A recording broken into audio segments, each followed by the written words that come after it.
So welcome everyone. I'm Ignatius Bal, a policy consultant with the National Council for Asian Pacific Islander Physicians, and we're going to give a few moments for people to join.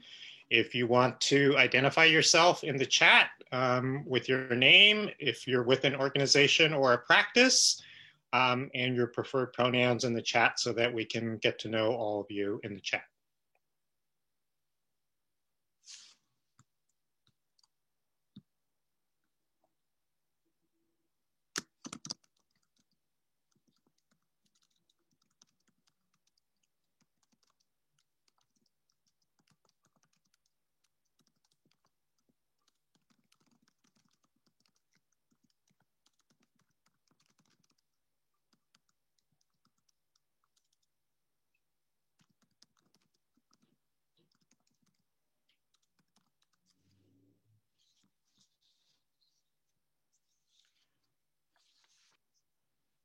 So welcome everyone.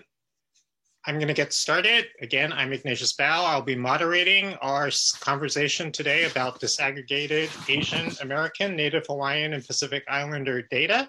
And we have the real privilege of having two of the national experts on this topic with us. So first is Dr. Nadia Islam, who is a medical sociologist on the faculty of the New York University Grossman School of Medicine. She's also a lead investigator in the NYU Center for the Study of Asian American Health. And we also have Dr. Joseph Keawe Moku Kaholo Kolua, who is the chair of Native Hawaiian Health at the John A. Burns School of Medicine at the University of Hawaii at Manoa. And Dr. Kaho Lokua is a clinical psychologist. Both have been principal investigators on a number of research projects and have really published a lot and set the field for why disaggregated data is important when we're looking at Asian Americans as a group and Native Hawaiians and Pacific Islanders as a group, and obviously all the subgroups, the diversity of groups within those two very large terms. So Dr. Islam, I'm going to start with you. Just share a little bit about how you got to this position as a researcher from being a medical sociologist and why disaggregated data is so important to you. Sure. Well, thank you, first of all, Ignatius, for having me and to the association. And I'm really pleased to be joining Keawe today to talk on this, definitely a topic that's very near and dear to my heart. So, my work in health equity, I think is really rooted in my identity as a second-generation immigrant and a person of color. My parents were Bangladeshi immigrants, the first Bangladeshi immigrants to Dallas, Texas in 1968. And so they spent a lot of time community building, and so that was kind of how I grew up. And that really helped me understand how critical community is particularly for populations that can feel invisible. And so, I studied, I received my doctorate at Columbia University in sociomedical sciences, really in kind of integrating public health and sociology. And that interest really came from working at the grassroots level. Some of my early jobs were in Asian and immigrant serving social service organizations. My very first job in New York City was at APACHA. Many of you are probably familiar with APACHA. One of the country's first Asian serving HIV/AIDS organizations. And so that really, those experiences really taught me how interconnected research advocacy and community services are. And so, that really, for me, it was a natural extension to really develop my research portfolio in community engaged approaches. A lot of my research was rooted in many of the partnerships from organizations that I worked with early on. I think I was also really fortunate to be part of pipeline training programs. I was a research assistant on the NCI-funded ANCART project, which was a project funded by the National Cancer Institute, one of our first NIH-funded projects with a real focus on Asian American communities. And so I think, we've been sort of beating the drum on disaggregated data for Asian American communities as well as for NHNPI communities for many, many decades now. And I think that really comes out of a rootedness in community and an acknowledgement from our communities that we are invisible if we're not reflected in the data by subgroup. Great. Thanks so much for sharing that story. And that probably resonates with so many in terms of that immigrant experience and that journey and the importance of mentors and training opportunities along the way. So Dr. Kaholokua, share us how you got to the place of being where you are at the medical school. First of all, aloha to everyone, and aloha to Nadia, and mahalo to you, Ignatius, and everyone else for the invite to be here. Well, I'm a first generation college graduate and took quite a different route to education, to higher education. I actually started college a little late with no intention of entering the health field or getting a PhD. I actually started college with the interest of taking Hawaiian language and maybe Hawaiian studies, but never had the intention of seeking a degree. It was more for my own personal interest. But I was fortunate enough as an undergrad early on to be exposed to an NIH-funded epidemiological study that was happening here, looking at risk factors for diabetes and cardiovascular disease in Native Hawaiians. And then later on, it was in the across different ethnic groups here in Hawaii. It was originally the Native Hawaiian Health Research Project, which later became the Kohala Multi-Ethnic Study. And as a result of that, so I was really interested in mental health. Got interested in psychology and by the time I was a senior as an undergrad, I was interested now in getting my PhD in clinical psychology and working in the mental health field because an instructor actually at a community college that I first attended had pulled me on the side and said, "Hey, have you ever thought about being a mental health provider? We need more Native Hawaiians in the mental health field." So I actually took that to heart. And when I finally decided I would get a degree, I chose psychology and I continued on. And the Native Hawaiian Health Project actually got me interested in diabetes. So I ended up actually combining the two for my thesis and dissertation by looking at depression in people with diabetes.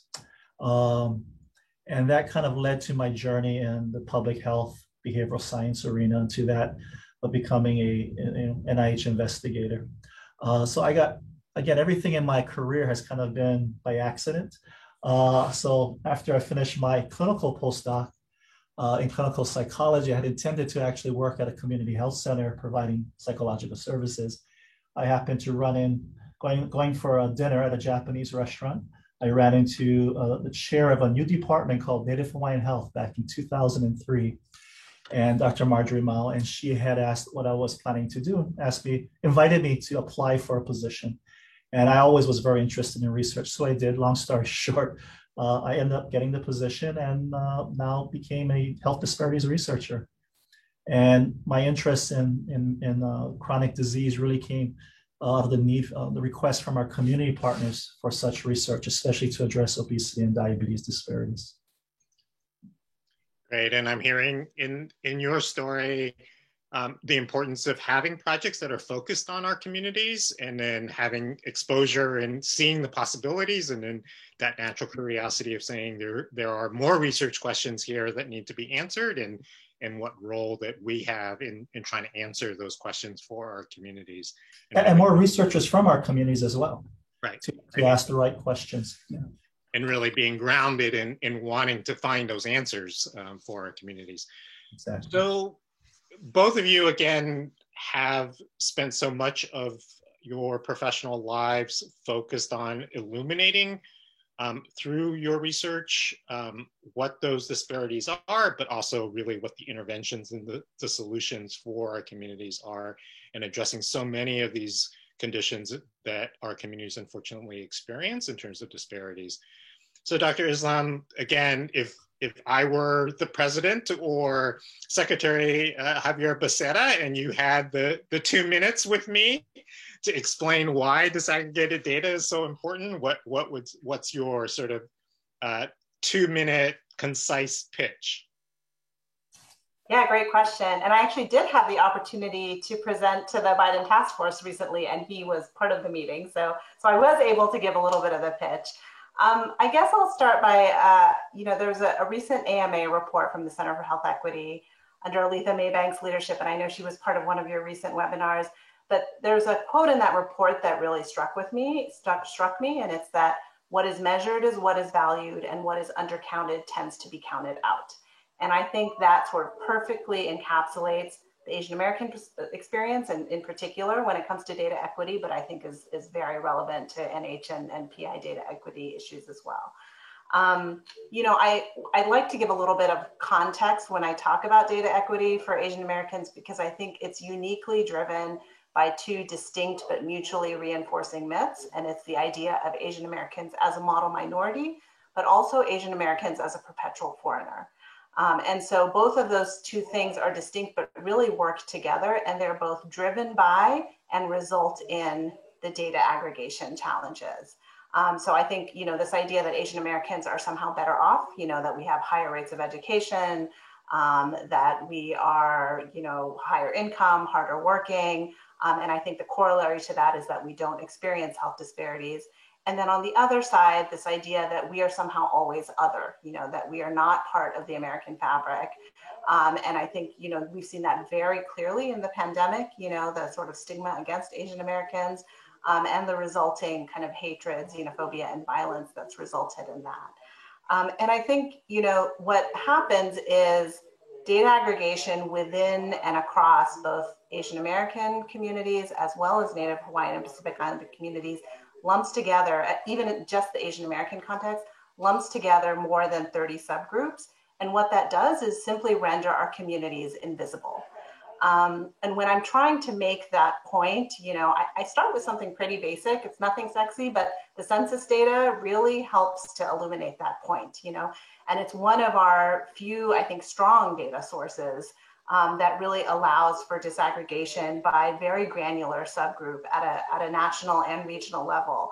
And I think that's where I'm really clearly able to show, when you look at educational status across Asian Americans, we have, if you lump our data together, we have rates higher than almost any other racial and ethnic group. But when you look at it by subgroups, the rates vary tremendously. There's huge variation across subgroups. The same thing happens when we look at poverty levels. And then the issue of limited English proficiency, which is, I think, sort of a unique challenge for Asian American populations, both as a whole and across subgroups. Asian Americans have some of the highest rates of English language proficiency, but it's as high as 78% in some communities. And so that's like a really, I think, astounding figure when you think about it. 80% of our population is not able to communicate in what is the national language, and the kind of implications that has for accessing healthcare, for receiving health education and information, and just being connected to services more generally. And then I guess I just want to add, I do want to turn it over to Keawe, but so data disaggregation makes us invisible, and that invisibility is killing us. I think that's simply put, that's what's happening.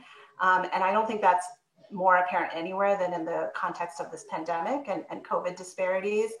What New York City, unfortunately, was the sort of epicenter of the epidemic early on. And we saw report after report early on about disparities in COVID, particularly disparities in Black and Latinx communities. And much of my work, as you noted, is in the community, in Asian American populations in New York City. And there was a lot of confusion because what we were hearing from the community was just an avalanche of death and dying all around us, particularly in South Asian communities and in Chinese communities, as well as in Filipino communities. And that was being reflected nowhere, not in the data, not in city reports. Where it was, kind of slowly being reflected was in the media. And so we actually worked with the city's Health and Hospital Corporation, our public hospital system, to look at EHR-based data. We applied a surname analysis to be able to better identify Asian American ethnic groups. And when we could disaggregate by ethnic group, we were only able to disaggregate by South Asian and Chinese groups. We found, high rates of COVID positivity, second only to Latinx patients, high rates of hospitalization, second only to Black patients. And we actually found the highest rates of mortality among Chinese patients. And that was after controlling for age and gender. So it's really just a starkly, completely different picture when you are able to disaggregate. Great, and we'll come back to COVID and what the epidemic unfortunately has taught us, but also the opportunities that has created in terms of getting better data. So Dr. Koholokua, how would you respond to President Biden? Well, similar to what Nadia said, excellent description and critique of the situation. I couldn't say it better. Only thing I could add is to say, you know, by aggregating all of us together, there's a disservice to all groups, terribly. It makes everyone invisible. And like she pointed out, there's over 30 plus distinct cultural, ethnocultural groups with their own acculturation history, historical and political relationships with the US, reasons for acculturation or immigration and so forth, which all plays into our health risk and complicates the matter. So by just aggregating us all together does not make any sense. And as pointed out, COVID-19 has really underscored, highlighted everything, the issue of the importance of data disaggregation for us. And, you know, just to add to what Nadia was sharing, I just want to provide some examples of when you start to disaggregate data, how much we learn and how important it is. Because we got to remember that if the data is not there, funding is not there, resources are not there. And as Nadia said, we're invisible and it creates problems for us. It kills us. So if we look at the data based on the UCLA is putting out in the Center for Health and Policy Research, you know, we know 21 states report disaggregate Native Hawaiian Pacific Islanders from Asian populations, reporting COVID cases as well as deaths, right? And in 16 of these 21 states, Native Hawaiian and Pacific Islanders have the highest rates of COVID cases compared to every other ethnic group, the highest rates in 16 of the 21. In 11 of these 21 states, Native Hawaiian and Pacific Islanders have the highest death rates, right? And then the other states are still lumping Native Hawaiian Pacific Islanders with Asians, or Asians and Native Hawaiian Pacific Islanders with others, which really keeps us from understanding the extent of this problem. Now, if these 21 states tells us anything, is that the other states may also be in a similar situation where there are similar numbers of Native Hawaiian Pacific Islanders, Asian populations in their states. And this is unacceptable. And these states include places like Alaska, Arkansas, Colorado, Illinois, Tennessee, places you don't think of as having a high Native Hawaiian Pacific Islander population. So for our population size, we have the most disparities in this area. It needs to be addressed. Now, if we look at Hawaii, Hawaii is the only state that further disaggregates Native Hawaiian from Pacific Islanders. And when we do that, we find that non-Hawaiian Pacific Islanders are really taking a big hit from COVID compared to Native Hawaiians. So Native Hawaiians represent 21% of our state's population, but we represent 18% of the cases. Contrast that to Pacific Islanders, who only make up 4% of our state's population, but 21% of our cases. The highest death rates after adjusting for age and other factors is among our Pacific Islander communities.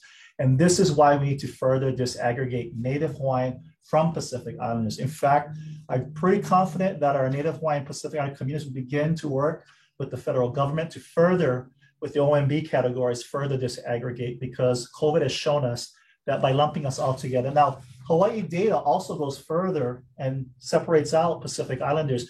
Now, I don't want to stigmatize any groups by pointing out any groups, but just to say that not all Pacific Islanders are equally affected. So the importance of really getting granular data on this. Now, to illustrate this problem that we have with lumping all Asian groups together, Filipinos in Hawaii make up 7%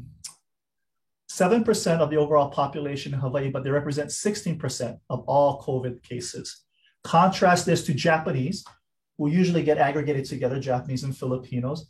Japanese population represents 15% of our Hawaii's total population, but only 7% of our COVID cases. So you can see what happens when you even lump what is traditionally called Asian populations together, as Nadia was pointing out. There's drastically different health profiles and risk factors here that are operating. Now, let's look at life expectancy and compare studies that look at that. Native Hawaiians, life expectancy is 62 years, compared to the other Asian pop, Chinese at 76 years, Japanese at 75, Filipinos at 73, 72 for Caucasians. Now imagine what happens if we get all lumped together, right?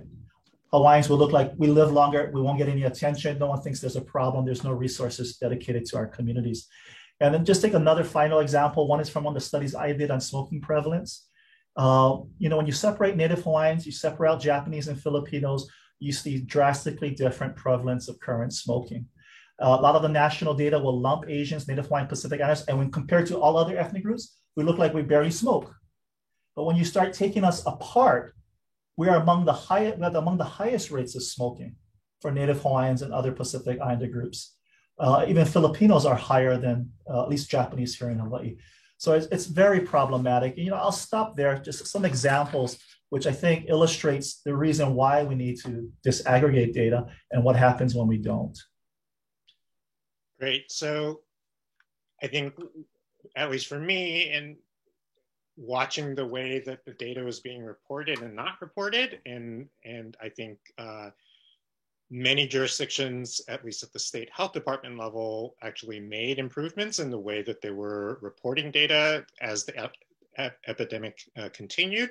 But that's only now related to COVID, that they're not doing that kind of reporting disaggregated even by the broad Asian and Native Hawaiian and Pacific Islander categories for so many other diseases and conditions. So let's go back to sort of where those data sources are. Nadia, you talked about the census as being really a key data set. So say what the strengths and the continuing limitations of the census data is, and other national data sets like the National Health Interview Survey and the National Health and Nutrition Examination Survey, which are really, really important and relied upon in those limitations in those national data sets. Sure. Yeah, I think, it's still a huge problem. I want to underscore, like, we've made a lot of progress in data disaggregation in the past 20 years, I would say. And I think that is the direct result of advocacy from the grassroots level to, academic researchers who are working in this population. And there are some, I think, good examples of data sets that give us more disaggregated data at the regional, state, and national level. And I'll give a couple of examples and then reflect a little bit on some of the limitations. So, I'm in New York City, home to the largest Asian American population. It's now in New York City, 15% of New York City are Asian Americans. So at the citywide level, we do have a resource in the Citywide Community Health Survey, which is an annual survey modeled after the NHIS survey, and actually oversamples for Asians. Now, the City Health Department did not start reporting by Asian American subgroup until 2016, although the survey started in 2010. However, we were able to work with the health department to at least look at country of origin, and the majority of participants in the sample were first generation immigrants, to be able to pool data across years and be able to examine subgroup differences across Asian American communities. And so that's a data set we have really relied on to be able to work with the city to demonstrate what some of the disparities are. So some of the key findings that have come out of that are, again, things that I think we already know at the community level. So I think this is part of the frustration with data disaggregation, is like, why are we doing it if we already know these things? But I think it really goes back to what Keawe said, which is that if we don't have the data, the resources are not going to follow. And it's very difficult to kind of put the programmatic and policy changes in place unless we have that data. So some of the key findings that have come out of our analyses of the Community Health Survey are the higher rates of and prevalence of diabetes as well as prediabetes among South Asian communities, both South Asians as a whole, but also among Asian Indian and then smaller South Asian subgroups like Bangladeshis and Pakistanis. Higher rates of hypertension among Filipinos, even compared to other racial and ethnic minority groups in New York City, such as Black populations. And then very low rates of cancer screening across the board, across Asian American populations, particularly in cervical cancer, breast cancer, and colorectal cancer screening. And so what we've been able to do with that is to really use those disaggregated findings to then hold the city accountable, city as well as healthcare systems accountable to developing more culturally tailored programming and outreach efforts. We also have in New York City a New York City HANES survey, which models the national NHANES survey. That has been very important because there's direct collection of clinical measures from participants. And so we can get a good sense of, for example, undiagnosed diabetes, hypertension, and prediabetes. There's still limitations with the New York City HANES data set. One, it's only been conducted twice. the sample sizes are still not large enough to disaggregate by granular Asian American groups, but we are able to look at South Asian and East Asian groups. I think there's still a lot of limitations to that approach, but I think many of us in this field feel that, we can't let perfect be the enemy of the good, and so I think any further disaggregated data is useful to us. And similarly for NYC Haines, we have been able to demonstrate, for example, Asian Americans, East Asians were more likely to have undiagnosed prediabetes as well as diabetes compared to other racial and ethnic groups.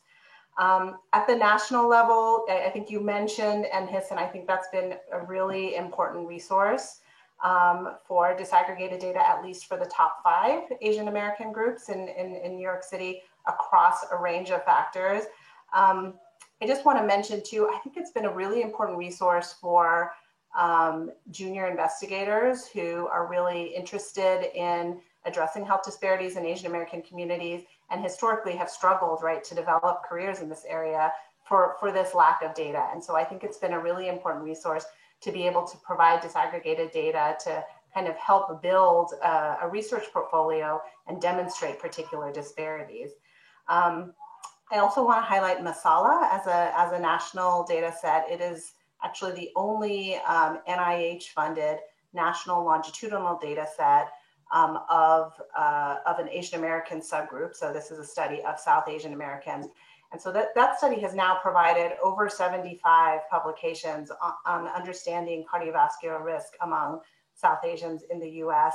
And what's been really valuable about it is it's been able to collect data on multi-level risk factors. So not just clinical risk factors, but really understanding social and cultural determinants as well. So the challenges, what are the limitations to really all of these data sets? So one is that they still leave groups out, and it's not even always just the smaller groups, although I will get to that in a moment.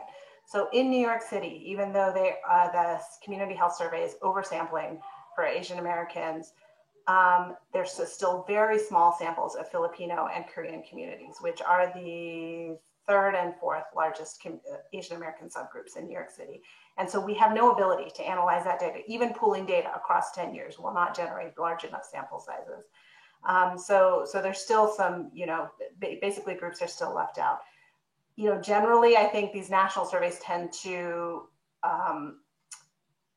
because they generate large enough sample sizes for the larger groups, the concerns of those larger Asian American subgroups then get overrepresented in the research and literature. And what that means is that, the smaller emerging Asian American subgroups, which often are those that are facing higher disparities. So if we think about refugee communities, if we think in the South Asian context, smaller South Asian groups like the Bangladeshi community tends to be lower income, more concentrated in low-wage service sector workforces. Those groups are being left out of these regional and national efforts. For us, as you mentioned, I'm at the NYU Center for the Study of Asian American Health. This is why it's been very critical for us to rely on community-based sampling and working directly with community partners to really understand and generate data from, the diversity of Asian American communities in New York City. And we've done that across all cycles of our funding, where we've conducted, we call it community health needs and resource assessment across 16 different Asian American subgroups in New York City to really be able to directly respond to that kind of data generation and at least pointing to what some of the challenges may be for particular populations. Great, thanks so much for that comprehensive view. And the final note about sometimes you have to just collect your own data as the response. So Keawe, do you want to give us an overview of Native Hawaiian and Pacific Islander data sets? Yeah, well, sure. Let me start with, again, going back to COVID. I think it was King County in Seattle that was the first to come out with disaggregated data regarding the pandemic, which show that Native Hawaiian Pacific Islanders had the highest rates. And Native Hawaiian Pacific Islander organizations across the different states mobilized quickly. So we had the National Native Hawaiian Pacific Islander COVID response team led by Dr. Ray Samoa and Dr. Nia Itoto. Hawaii followed suit with our own Native Hawaiian response recovery and resiliency team. And one of the things we were keenly aware of was the issue of data and data disaggregation. And we quickly mobilized. And one of the first things we did was work with our Department of Health, our local departments, to make sure they were collecting this data, two, that they were disaggregating the data and reporting. And we went even further in here in Hawaii. We actually created a data form for them with distinct ethnic groups, Native Hawaiian, Pacific Islanders that are unique to our population here in Hawaii that are meaningful. So to allow us to understand the extent of the issues here in Hawaii. Hawaii, first to say, when we look at ethnic and racial data, Hawaii is such a unique place. Not only do we have a very diverse group, many places do too in different ways. We also intermarry pretty readily. So we have this unique multi-ethnic heritage ancestry, but yet we do have distinct identities, although we may be of multiple ancestries. Being here in Hawaii, being raised here, we do have particular stronger identities to those certain ancestries. And we know that's important for us to collect. So one of the things we would like to see around data collection is not just people's,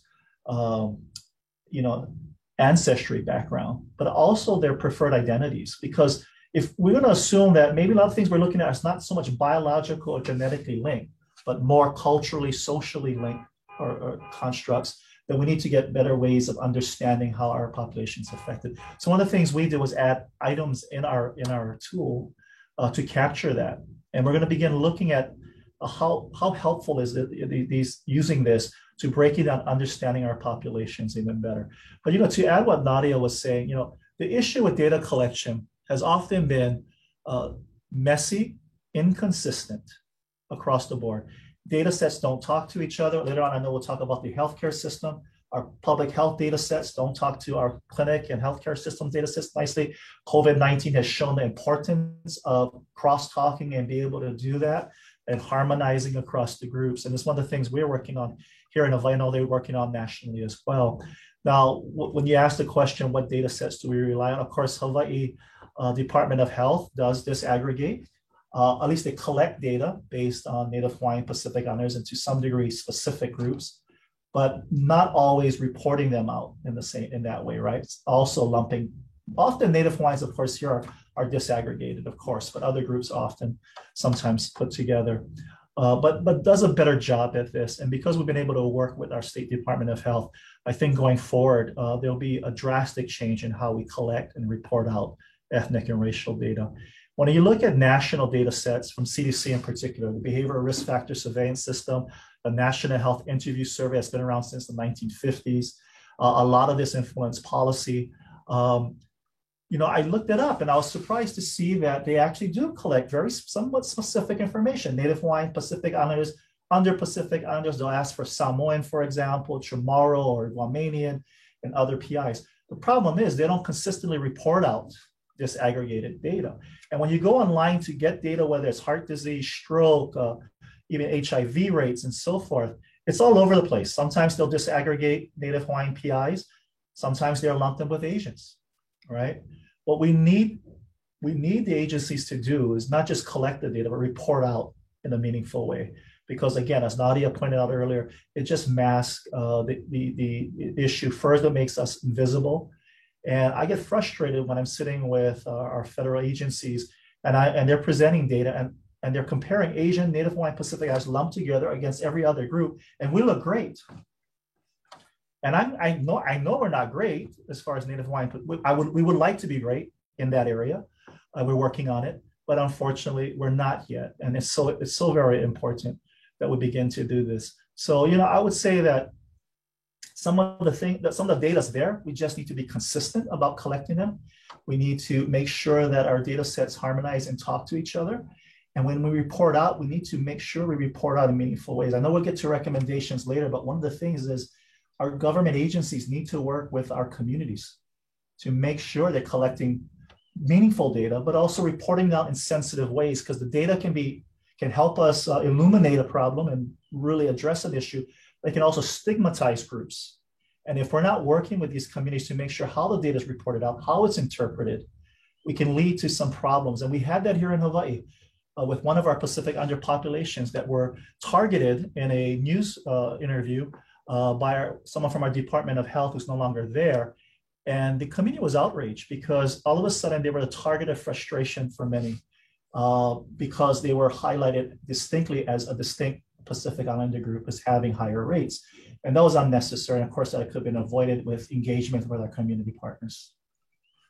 Right. And so often in this conversation, and I think you're really highlighting, it's the collection process and then it's the analysis that sometimes doesn't get done. The data is sitting there. And then finally, it's the reporting and making that accessible not only to researchers, but obviously to the community.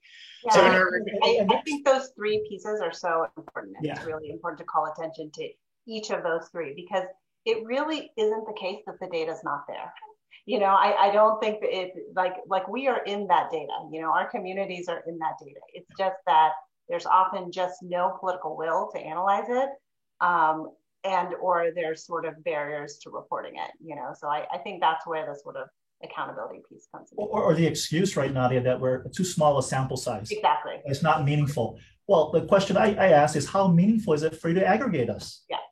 I mean, it's not meaningful with small populations, unreliable, may not represent us. But I think it's worse when we get aggregated together, because it just makes everyone, you know, everyone, again, the service for all those groups that are aggregated together, it's not fair. So we need to stop using the excuse of small sample size. If that's the issue, oversample. Yeah. Invest the resources, work with the communities, and oversample. We've been asking, you know, all these national surveys to do that, but yet it hasn't been done. In certain populations, yes, it has, but not across the board with our Pacific Islanders. So these things need to be addressed, and no more excuses. Right. I completely agree. And I also think that we're at this critical moment of, I don't think any policymaker or anyone at the NIH or a state health department can say that we don't know what the disparities are. Because I think that there's now ample evidence that there are disparities across Asian American subgroups and Native Hawaiian Pacific Islanders. We don't have comprehensive representative data on every single subgroup, but I think there has been a tremendous amount of science and efforts that have gone into this now. So I completely agree, Keawe. If it's a small sample size issue, then the resources need to be invested to make those sample sizes bigger. And that's another, to me, a benefit of COVID is you can look across the state health departments and they're reporting ends of one. And so again, if they can do that for COVID, they can do it for heart disease, they can do it for cancer. And again, we're always concerned about protecting confidentiality, not stigmatizing communities, but also really showing that if the data is there, then it should be reported in a responsible way. So in our closing few minutes, let me turn to each of you and ask you, there's been some questions about addressing small sample size, which you just did. So what is the most important takeaway for our audience listening in of how they can each, whether they're a physician, whether they're working at a health plan, whether they're a medical student, you know, what's something that they could be asking for? What's something that they could be doing to help us get better disaggregated granular data? Nadia? Yeah, sure, I can start. So, you know, I think this is where there's a real opportunity for us, because as I said earlier, it's not that we're not in the data. We are certainly in the health systems, right? Our communities are in health systems. It's that they are not being appropriately categorized, or, you know, their race and ethnicity is not being collected or reported within electronic health systems, within electronic health records. At the same time, EHRs and sort of this concept of big data provides tremendous opportunity to be able to generate these very large sample sizes that it's like this holy grail that we're after. So, you know, I think at the sort of systems level, there need to be investments in improving race and ethnicity assignments and making that standardized across systems. And, you know, that's sort of a systems, structural and policy change, but it's also really, it's going to require some training, you know, training of staff, because I think what happens too often is that race and ethnicity assignments are made by frontline staff or even, you know, other members of the healthcare team. And there's just tremendous amounts of misclassification. I shared a paper that I think David will circulate, but there was some analysis done in New York State that actually linked hospital records and specifically patients who were categorized in the other category with birth certificate records. And we found, this wasn't my research, but the investigators found that Asians were more likely to be misclassified compared to, and kind of put in the other category compared to other racial and ethnic groups. So this idea of race and ethnicity as missing or being put in other is like a particular problem for our communities. You know, I think there are some opportunities, and, you know, I think we have to work towards improving race and ethnicity data collection, but I think that's going to take time, you know, especially to do it consistently. I think some other opportunities are making language use a standardized field across health systems and hospital system EHRs, because I think that can serve, it's not perfect again, but it can serve as a proxy. And then I think we need to come up with some innovations to analyze the data that we do have, you know, and I think some methods that have been applied are using surname analysis. I know this doesn't work for all communities, but I think for particular Asian American subgroups, it is an effective strategy. It's been validated through other research. I think linkage to birth records and other administrative data sets is another opportunity. Great. Gabby, final words? Yeah, to add to that, you know, it's interesting here, our healthcare systems have a long tradition of where the medical staff or providers will determine the ethnicity when the patient cannot, and simply look at phenotype, how they look, surname, for example. So that's got to stop. That's sloppy misclassification. And here in Hawaii, as I pointed out, we're so multi-ethnic that, you know, you could have a Caucasian or even an Asian last name, but actually identify more with the Hawaiian side. So we really need to do a careful job. And, you know, we're fortunate that with our COVID response team, we have so many physicians that work in all three of our major healthcare systems here in Hawaii: Kaiser, Queens Health Systems, Hawaii Pacific Health, that have actually been leaders in their settings to make sure that they start to collect better data. That we're working with these healthcare systems to ensure that they're consistent in doing so, they're rigorous in doing so, and it's meaningful data. So we're hoping that we can reconcile these issues in the future. What I want to share with y'all, some recommendations that recently came out in a collaboration between the Department of Health here in Hawaii and our COVID response team and others from the University of Hawaii. We put out a COVID equity report. It really highlights the inequities, calling for equity, but highlighting the inequities regarding Native Hawaiian Pacific Islanders compared to other groups. And at the end of that report, and I think we have a link here that David can share, is we provide some recommendations that the collective group, so I don't want to take credit for all these recommendations, but this is really the collective group.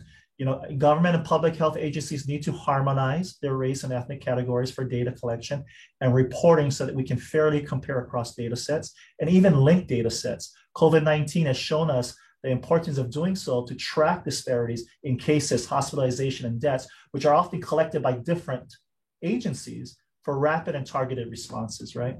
Race ethnic data collected in the healthcare system and clinics are messy, inconsistent, and disrespectful at times, often. Medical providers and staff assuming ethnicity, as I pointed out, has to stop. There needs to be consistency in the categories of race and ethnicity collected, and the use of more appropriate racial ethnic categories.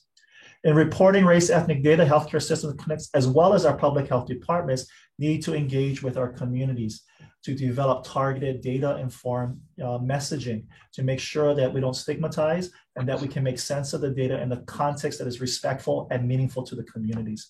We need to include community stakeholders and use community-based research principles in working together to make sure all partners co-produce, co-collaborate, and power share. Support collaborative initiatives between healthcare professionals and community stakeholders for training and education on health equity issues and the importance of health equity data. The more we can get our providers, our frontline folks to appreciate why it's important, I really believe they'll be more careful and considerate of collecting this data and be our strongest advocates in these settings. We need to build and expand the representation of historically marginalized communities in government leadership positions, committees, work groups, and task force. The problem is we're not only invisible in the data, we're not at the table often to help to make these informed decisions. So we need to be at the table. And, you know, we can do that at our local, our state, and our federal levels. We just need to have the desire to do so. And COVID, if anything, has shown us that we need to do this. Great. Thank you so much. And I really appreciate ending in the way that we started with your own personal stories and how we need to continue bringing the community voice into this, that I take away Nadia's point, the data is there.